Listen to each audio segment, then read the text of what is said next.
Good evening. Welcome to the City Council meeting of Wednesday, June 1st, 2016. Can I have the roll call, please? Dan Carey. Present. Peg Coniff. Here. Salem Derby. Jennifer Hayes. Here. J.P. Gozinski. Here. Joe McCoy. Here. Dan Rist. Here. Tamara Smith. Here. Joy Winnie. Here. Please all stand for the Pledge of Allegiance. Pledge Allegiance to the flag of the United States of America and to the republic for which it stands, one nation, under God, indivisible, with liberty and justice for all. Please have a motion for the approval of the minutes of May 18th.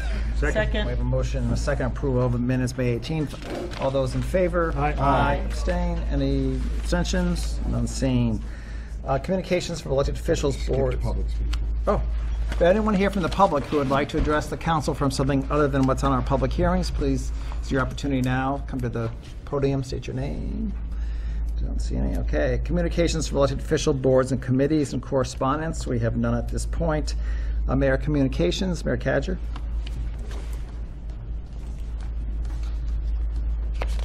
Just briefly, because I know you have a lot on your agenda tonight with your public hearings. I just wanted to bring to the attention that even though we've hired many people in the last few weeks, in the last month, I know the councilors are interested that we have hired a city engineer. He started on May 23rd. His name is Michael McManus. And we've also hired an ECA Plus coordinator who started Tuesday, the day after Memorial Day, and her name is Julia Rocher. So it's posted on Facebook under East Hampton City Arts, but just I thought you might be interested in those two positions. But honestly, we've had several positions. We've hired special police officers, dispatchers, quite a, it's summer program, camps, you name it. So it's a busy time of year, but I thought you might be interested in those too. Okay. Okay. Reports of standing committees, Finance, Councilor Rist. Yes, Mr. President, we have the review of the budget today, reminding us that the July meeting, a public hearing is set for the stipends for elected officials, which have been previously submitted. Our next meeting will be the 22nd of this month, where we'll talk about the new business, the CPA request, and I would like to go to new business and do a first reading of that request. Request is hereby made for approval of the following appropriation. Amount requested $8,000 to be appropriated from the CPA Reserved Fund for Affordable Housing, to be appropriated to Affordable Housing Stovetop Fire Suppressors Housing Authority, $8,000. The amounts requested will be used for the following purpose: to fund the purchase and installation of stovetop fire suppressors in all dwelling units managed by the East Hampton Housing Authority. I hereby move that be sent to the Finance Committee for approval. Second. Okay, we have a motion and a second to send the supplemental appropriation of $8,000 to Finance. Additional questions or comments? All those in favor? Aye. Opposed, abstained, motion passes. That concludes, Mr. President.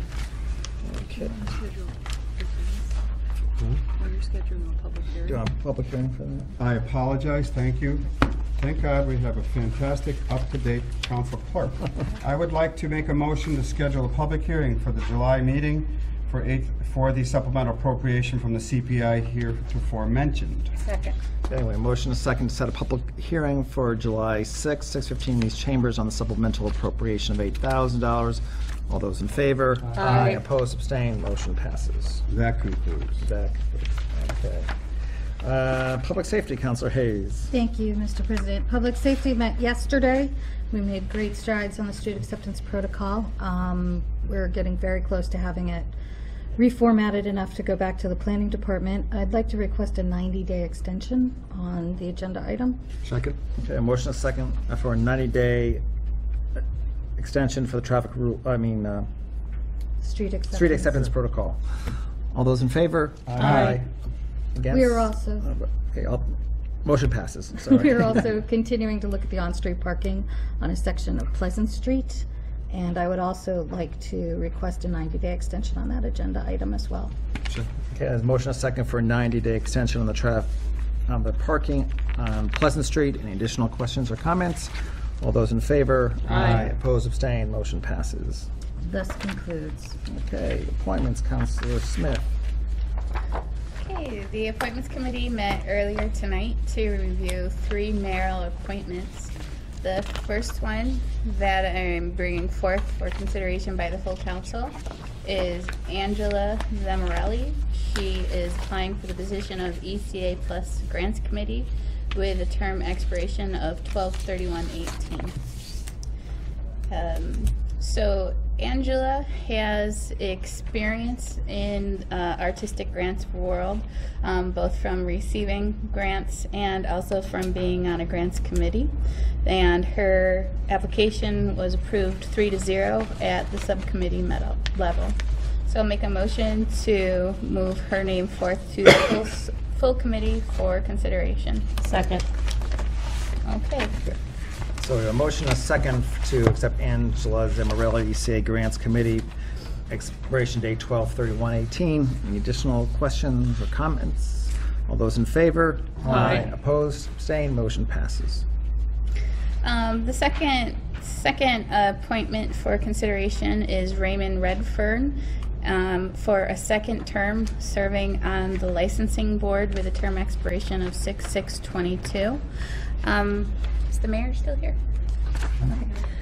Okay. Would you mind speaking to Raymond Redfern's application, since this is a longer application for being 6 years? So. Because they're required by state law. Licensing board, you'll notice the expiration dates are different too. It's the second Monday or the first Monday in June after it expires. The licensing board is under Mass General laws, so it has different regulations.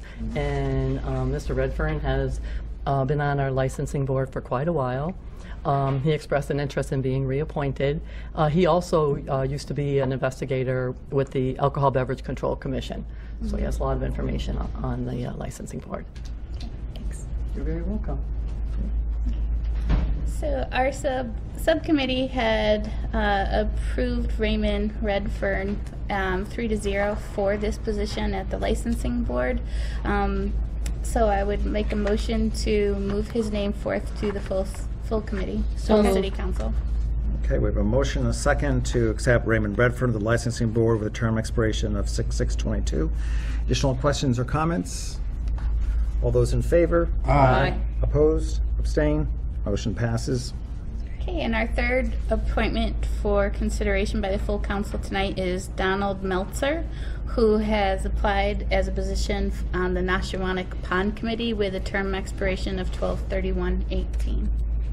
And Donald moved recently to the city of East Hampton, but has a background in biology and has attended the last few meetings of the Pond Committee to verify that this was a committee that he felt he could serve and would be interested in its content.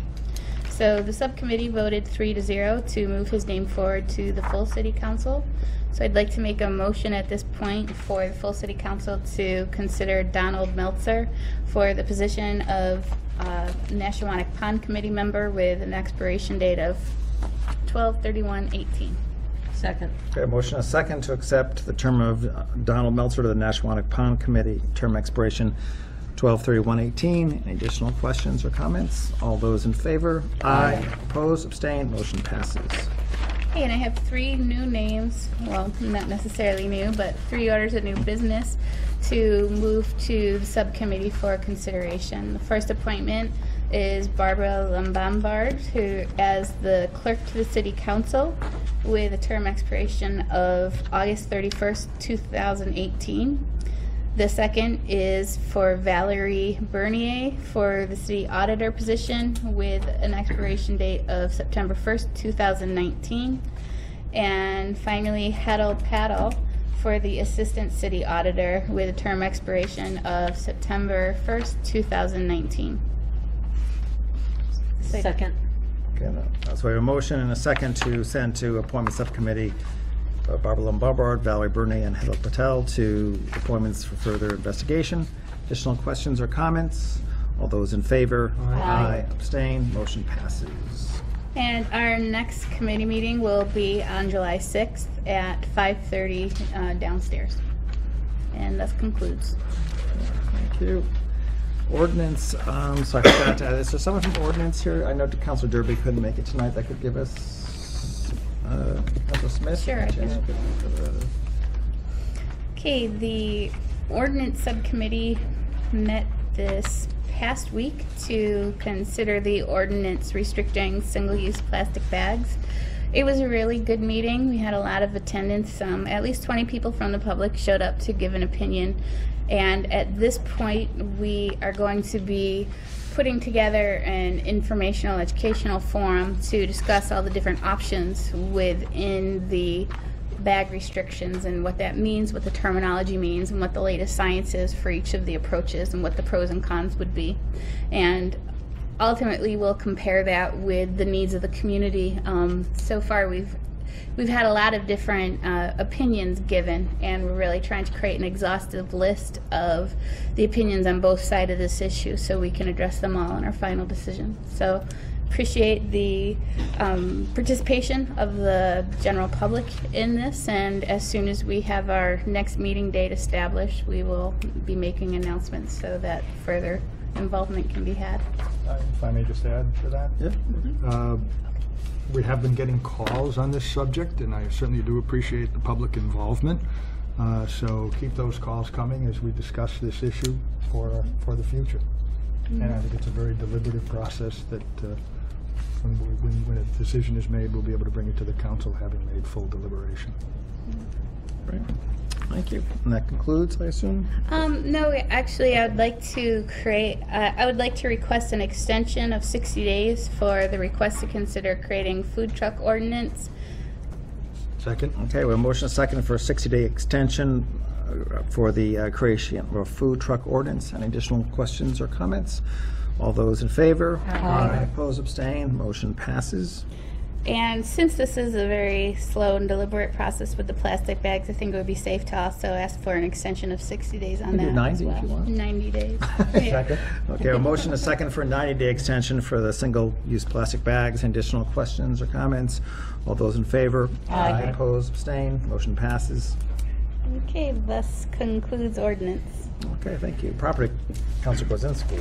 The property committee has just been presented with an easement request for 2 Culdaff Street in exchange for some property and a utility line, and the committee will meet to discuss that on June 16th at noon here in the municipal building. You need to send it to committee. Concludes the report. I'm sorry. You need to send it to committee. Oh, but we will consider this if the council agrees.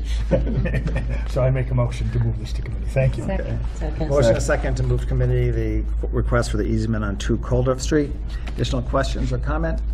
All those in favor? Aye. Opposed, abstained, motion passes. Mr. President, I move we open the public hearings. Second. We have a motion and a second to open the public hearings. All those in favor? Aye. Opposed, abstained, motion passes. Councilor Rist. Okay, this will be a little lengthy, but necessary. I wanted to comment first on the budget. Having been presented a balanced budget, which does bring back, which is a wonderful budget in that it not only funds most departments to what they needed, but also actually increases the budget in order to bring back a number of employees that have been laid off. For the first time, I think, since 2008, our budget didn't shrink. And I congratulate the mayor, the finance director, and all the department heads who worked tirelessly to find out what is actually needed in a realistic budget. I also wanted to comment, because we don't actually approve revenue, but when you see a balanced budget and you look at it and you hear about new people being brought back, you wonder if a pot of gold has been discovered in our budget, and that's not the case. It's just a combination of many small increases and careful budgeting by the departments. We have a small increase in cherry sheet money, Chapter 70 money, the usual 2.5% increase in property tax. As everybody knows, we're only allowed to increase property taxes 2.5%, but we have a lot of property, so that increase does allow the mayor to use that to fund these new positions. I would like the mayor to come forward before we go into each area and comment as she would. Thank you, Councilor Rist. First of all, I'd like to thank the councilors, the Finance Subcommittee, Dan Rist, Dan Carey, and Peg Coniff for the 3 public hearings for going over the budget. I think it went really smooth. It was nice to see our city council president, Joe McCoy, there for all 3 of the finance subcommittee meetings. So, but you know, the budget is actually, you know, one of the most important documents of the city. It's how we operate. That's how we operate all year. It's our operating budget. So I thought you might want a bit of feedback as to how it, you know, how it comes about. So it's not a simple process. It starts in December. Memos are sent out to each and every one of our departments with forms for them to present, you know, put together their funding requests for their personnel and also for their expenses. All of those requests come to my office. My assistant, Nikki, then enters them into the KVS system, enters into all the amounts. And in the meantime, the revenues are calculated by, Melissa works with our tax collector, our auditor, the assessor's office in calculating all what the revenues are, and those are entered. So after that, my assistant makes an appointment with every single department. So I meet along with Melissa with every department to go over their budget request. And we go line item to line, very similar to, you know, what the finance subcommittee did. After everything is entered, it then becomes the really difficult part. So the decisions as to where the cuts are mine. I stand behind them, and the decisions of what's funded are mine. So in past years, and thank you for referring to, you know, you hear some talk about this wonderful windfall. No such thing. So what happens is, this is my 3rd budget. So in the last 2 years, we've been doing a lot of, I think, you know, exceptional financial planning. We have reorganized, we have restructured, we have amazing collaboration with all the departments, and just starting with the school department, with the superintendent and myself, it's a lot of collaboration, and we are at a point now where nobody, there is no department fending against each department. We're one city, we're one employer, and we all work together for the betterment of the community. So this year, I was extremely pleased through all different, you know, like I said, different cuts that we've made in the past, regionalizations, reorganizations, moving positions from one place to another. So the request that I received from the school department was achievable. And so I'm more than pleased that for the first time in many, many, many years, and Nancy and I can't remember quite how many, I was able to honor their exact request. And part of that is because it was reasonable and achievable. So again, this is many years of collaborating together and working together. And as far as all the other, you know, cuts in departments, I'm just going to touch on this briefly because I know, Councilor Riss, you're going to, you know, go through each section of our budget.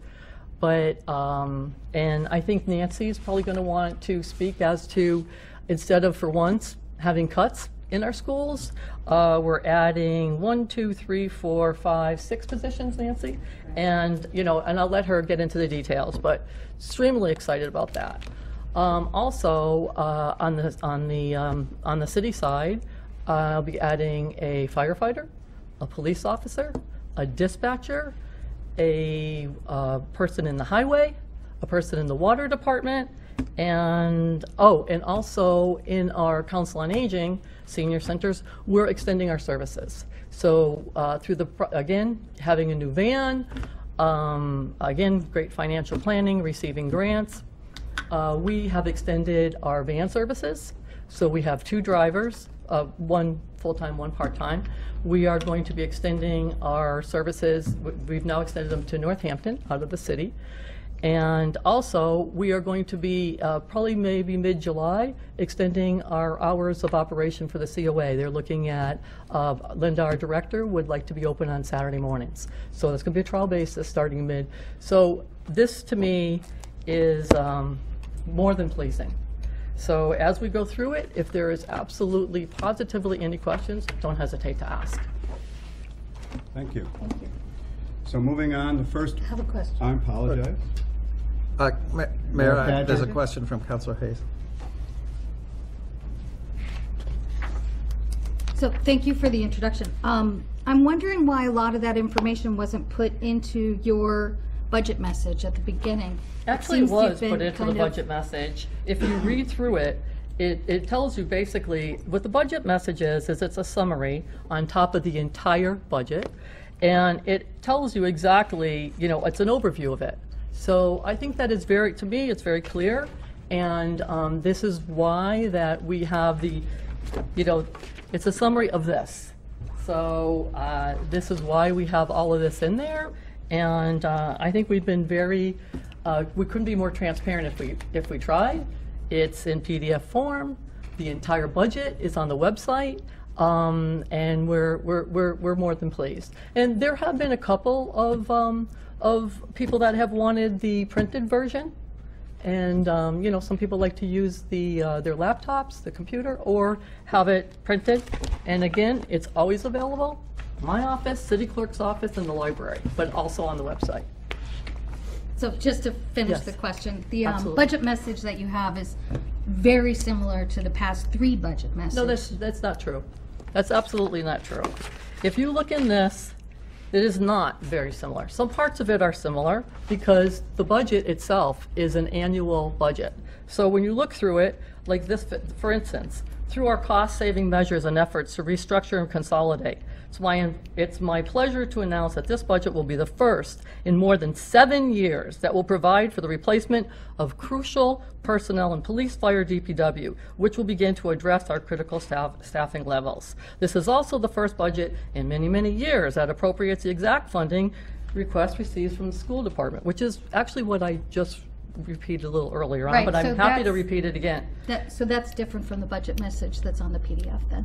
No, it's not. No, it's not. It's the No, it's exact not. same thing. It's I the have very it right top here. sheet Right of here? the PDF. It's called Mayor's Fiscal 2017 Budget Message. It's in front of anybody that has a book, it's the first page. Anybody that has a computer, it is the first page. It's exactly what I just said. I hope that, any other questions, Councilor Hayes? I did. I had a question about just the budgets overall, because my fault, I did not go to those financial meetings. I Right. was far too busy.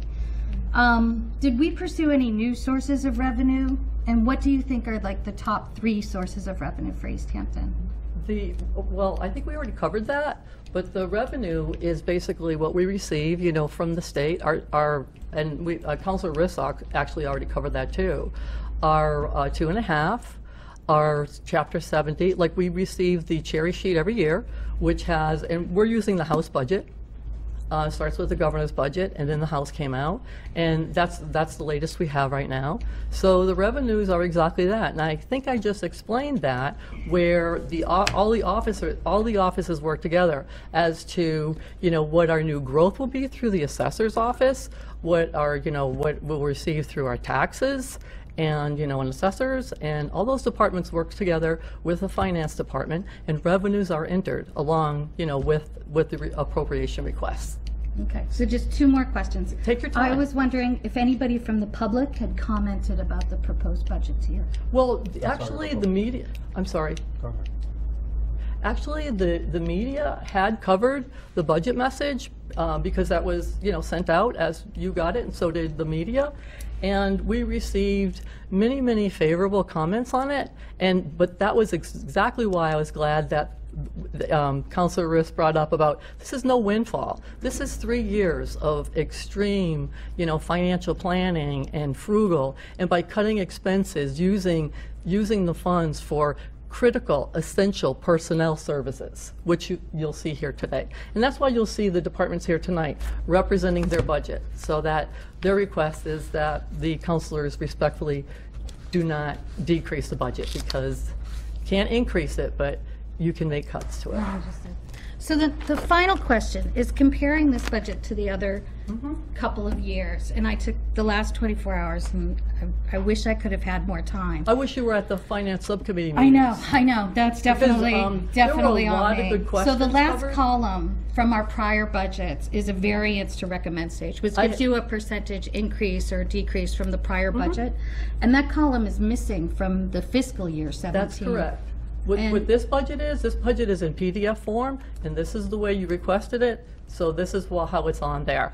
It has the exact amounts from year to year, so if you wanted to do the percentages, I'm sure you can Oh, calculate. yeah, no, I did some of the arithmetic, Right. but I looked at, So 2.1, like 7 I or 8 believe, is the city school. budgets across Massachusetts and reached out to some other people. That's And that's a great. column that's typically in a budget. It shows the percentage increase and decrease from the prior year. Our budget shows the exact numbers from Correct. the previous years to the current year. It does, yes. Yes, it does.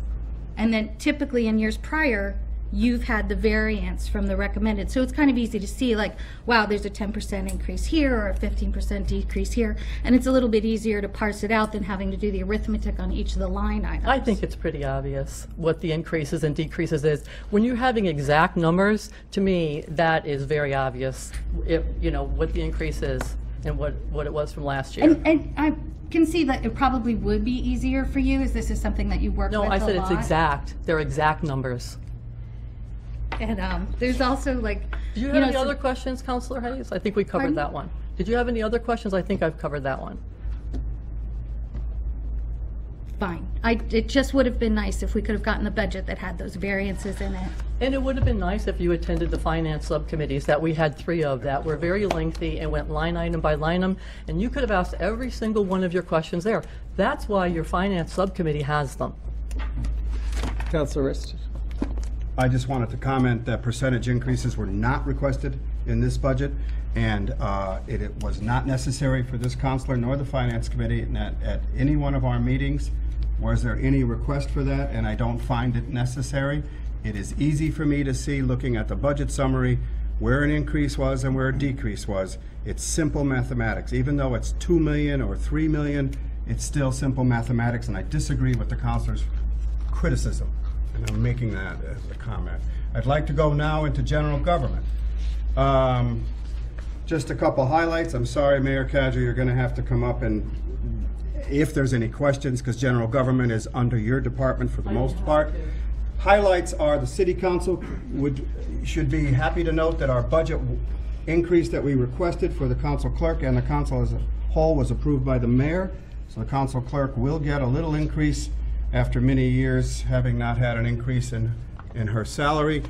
The assessor's office, I wanted to compliment the restructuring that was done in that office, which helped save money, a great deal of money, and also made it more efficient, and I'm happy with the principal assessor and how that happened. I have no other comments except to say that this budget was carefully done, and it was pretty much, if you look at the full increase, I'm sorry, at the final summary of general government, the recommended stage was slightly less than the requested, and it's considerably less than the adjusted 2016 budget, which is where we saved money. A lot of that is efficiency. If there's any questions of the council for the finance committee or for the finance director or the mayor on this budget? Talking about section 1, or we're talking about? Section 1, general government. That's what I'm talking about, yes. Anybody? Do you want to make any extra comments on general government? You don't have to, I just asked if you want to. No? Okay. All right. If there's no, does anyone from the public have any comments on general government budget as presented by the mayor? Sorry, I guess I'll do that. Okay. If not, I'll make a motion. I move that the city vote to raise and appropriate the sum of $1,631,438.37 for the various departments listed under Section 1 General Government, and that the amounts listed in the mayor's printed report, unless amended, be considered specific appropriations, with the following amounts to be transferred as recommended by the mayor and the finance subcommittee. For water enterprise, $50,595.88. and sewer enterprise $54,914.86. Okay, motion a second. So we have motion a second for the approval of Section 1, General Government. All those in favor? Aye. Oppose? Abstain? Motion. One abstention. Okay, moving on to Section 2, Public Safety. As the mayor mentioned, under public safety, we have a new position in the police department. The dispatch area has been increased. Fire department is hoping for a federal grant that will give us a new position, and that's why the increases are as they are in that area. I'd like to ask if Captain of the Police, Captain Alberti, or the Chief of Fire Department would like to make any comments, or they're here for any questions by the department. You want to make any comments? We're going to tag team you. Okay, that's okay. So both of us are pretty good with our budget. The one we want to address is the public safety dispatch budget, which probably percentage-wise has the largest increase because it's such a small budget. Very soon, the way 911 calls are answered in the Commonwealth are going to change. Currently, if you dial 911 for your cell phone, in this area it's sent to State Police Troop B in Northampton. They figure out where it is, they send to that community. Normally, after 2 or 3 calls, they realize it's for the same place, they stop sending them. In the very near future, the state police is no longer going to be getting those calls. Through GPS technology and your cell phones and towers, they determine you're in East Hampton. All of your cell phone calls are going to be going to East Hampton. I'll give you an example of fire last week on Clark Street. Our dispatch received 12 landline 911 calls and 2 ring down from state police. State took over 20 cell phone calls in that fire. In the future, all those dump into East Hampton. With the exception of the day shifts, we only have 1 dispatcher on duty to answer business lines, 911 calls, police traffic, and fire traffic. I think we did some rough math, was over 50,000 emergency. It was all of that, yeah. Yeah, at least 50,000 emergency calls per year between police and fire come into that dispatch center. Typically answered by one person. I can tell you countless stories where one dispatch in there is running police cruisers, fire apparatus, and the ambulances, and completely overwhelmed. Just last week, on at least 3 occasions, there was also a line at the window, people trying to make contact with our dispatch. So they're just completely overwhelmed in there. We recognize the need. Lauren Milkey, who's our dispatch supervisor, does an amazing job with what she has. She's doing a lot more with a lot less. So providing her relief with another dispatcher, and the scheduling that we're going to do with that is going to be in statistically our busiest time. And that'll really be at Lauren's discretion to plug that person in. It's just she's that office is completely overwhelmed. We saw the need and we wanted to address it, and thankfully with the mayor's budget, we're able to provide some relief in there. The other thing they face through a state mandate, if you call 911 with a medical emergency, they just can't say, we'll send an ambulance. They're mandated to do what's called emergency medical dispatching. They have a tablet in front of them. Based on the type of call, they have to go through, ask questions, provide feedback. Could be as detailed as providing CPR instructions over the phone. That dispatcher, once they start, cannot stop and answer another call. So if we get a call for a heart attack and you have a police officer pulling somebody over asking for a plate to be run, which, as we saw in Auburn, isn't just a routine stop anymore, there could be a delay there. So we're playing roulette with that position, and as we see all across this country, it's never in our favor. So by Lauren asking for the additional person and the mayor funding it, I think it's going to fill a gap that's been there since 1998 when we created civilian dispatchers. And Councilor Riss had a question at the subcommittee. Can we put a policeman or a fireman in there to help relieve the pressures when things are busy? The reality of that is we're actually on the street addressing the community's needs at those times of sometimes disastrous consequences. And we have, for us, the police, we have our CJIS, which is in there, which is all Corey, and the firemen aren't Corey approved, so they can't run plates for us. And then, of course, you don't want us trying to do a EMD over the phone to somebody that's in need of help. We're not trained for it. Okay, Councilor Risk? Simple. That's our risk first, sorry. With the new positions we hope to get, especially in the fire department and the one you're getting, I know I talked about overtime, and I know there's a large figure for overtime. And I also know that you responded at the Finance Committee meetings that some of that is required because, for instance, you have to put a police officer for road work or anything all the time, and that's overtime. And in the fire department, you just don't know when you're going to have a large call. But hopefully, if that new position comes in, we could keep that overtime down. And I just wanted to make that comment. I don't know if I've stated it properly, but it helps. My biggest cost for overtime is not for filling for fires, it's filling shifts to maintain 5 firefighters in the station, which you look at the number of calls we do annually, which goes up with 5 firefighters in the station. I can tell you so far in 16, I've done more ambulance calls than I normally do, which, thank God for the public, I'm only driving, I'm not in the back. By getting all 4 groups back to 6, it significantly reduces in overtime, providing I don't have the injuries and illnesses that pop up every year. In theory, it works. As you had asked before, the only way to really impact overtime would be to increase shift staffing to 7, which in year 1 is a $400,000 increase. So to spend $400,000 to save $185,000, I don't think that's worth it. But bringing all 4 groups back to 6 will have an impact on staffing overtime. From our side of the house, it's a little different in that we don't have a minimum manning. We have kind of an unwritten minimum manning that we try to run at least 4 officers a shift. But more often than not, I'm leaving shifts open on my midnight shift if guys take off. I'll run 3 on a midnight shift, which is certainly problematic and has been. And a lot of times we'll wind up calling guys in to help out with different situations.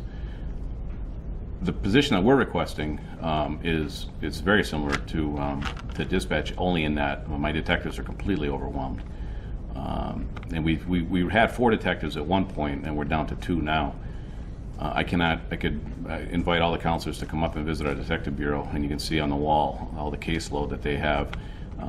The biggest problem for me is I don't get a lot of proactivity back into the community with my detectives by way of a lot of different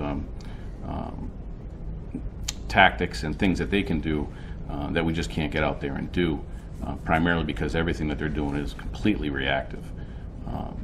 100% of what my 2 detectives are overwhelmed is mostly reactive. And the amount of cybercrime that they're dealing with now is unprecedented in my career. I think in all of my guys' careers. The internet crime is on the rise. We're doing child exploitation more now than we've ever done. We're working with the U.S. Attorney's Office. Federal court, we have like 5 cases, I think, now in federal court, individual cases on child exploitation. So we're just completely overwhelmed in my detective bureau. And so when my detectives take time off, if they get called in, that's overtime.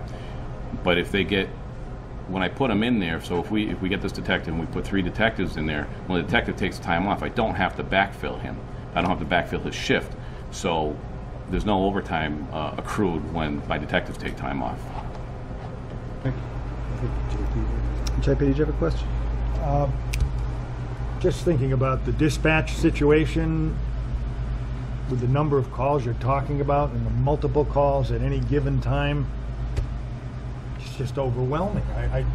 It seems like it's impossible for one person to deal with, or just not enough people. And I wondered if technology could help us in any way, just something to consider.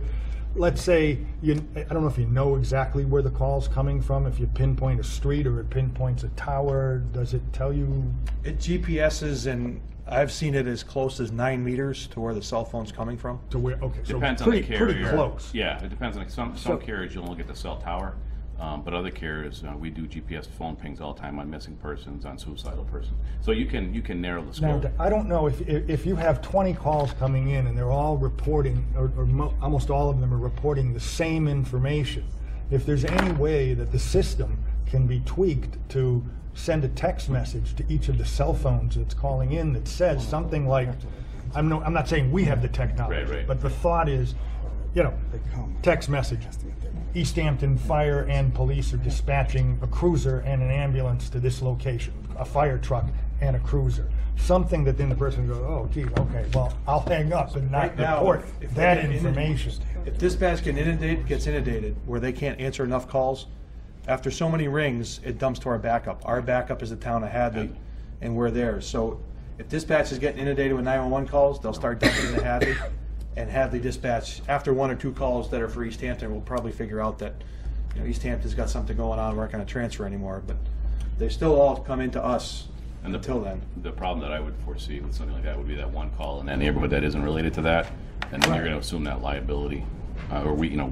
I'm not saying not answer the call. I'm saying send a text message that says we're responding to this address with a fire truck and whatever the equipment is being sent. Now, it may be that the person has additional information, something else to it, or it could be a different type of call.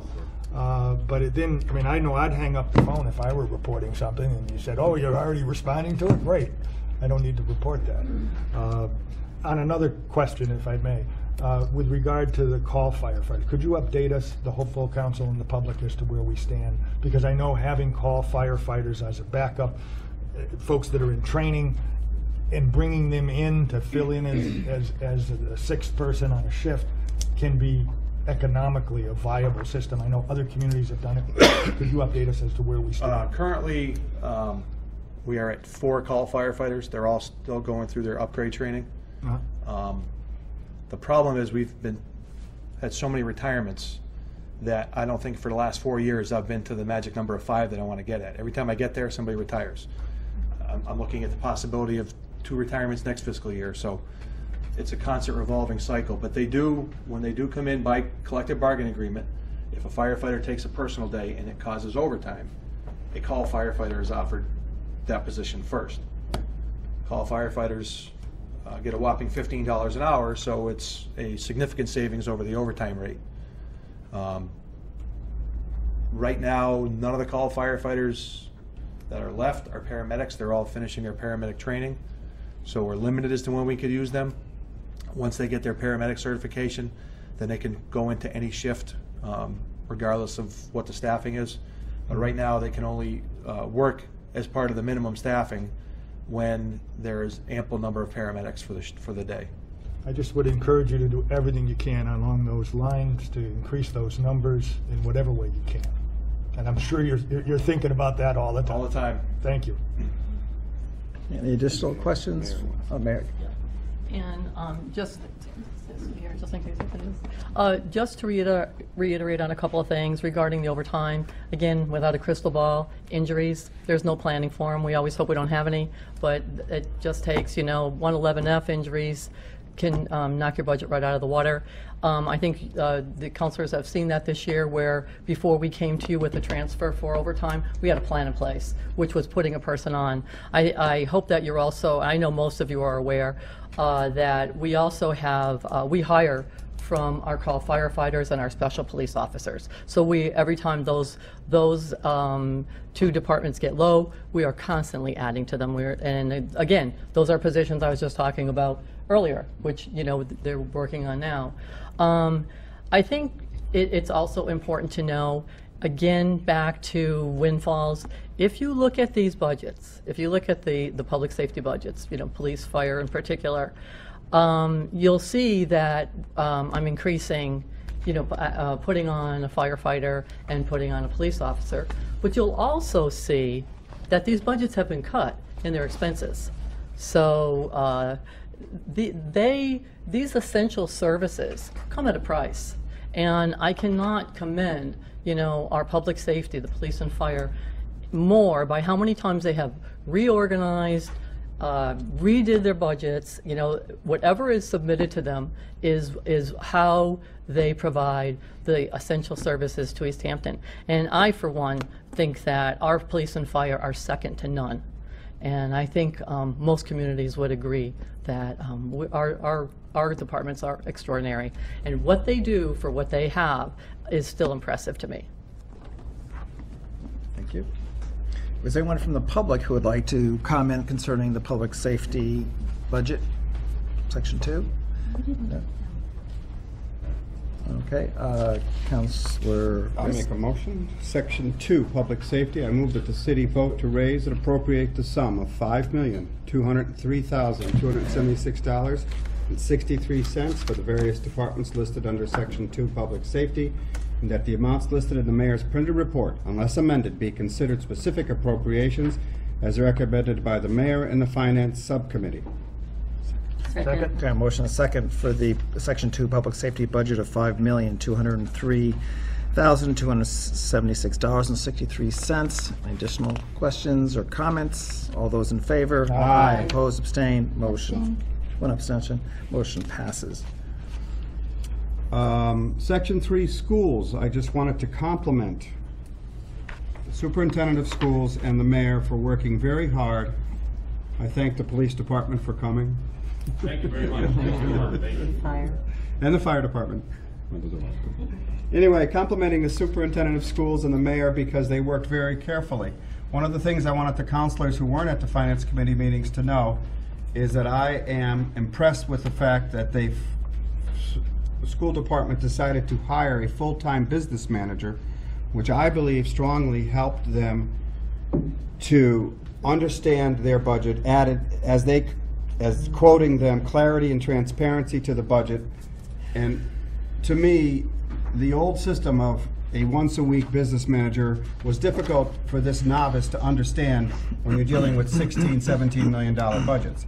So I'm happy that that restructuring has worked, and I think that added to the fact that you've been able to do this budget and the mayor's been able to support it.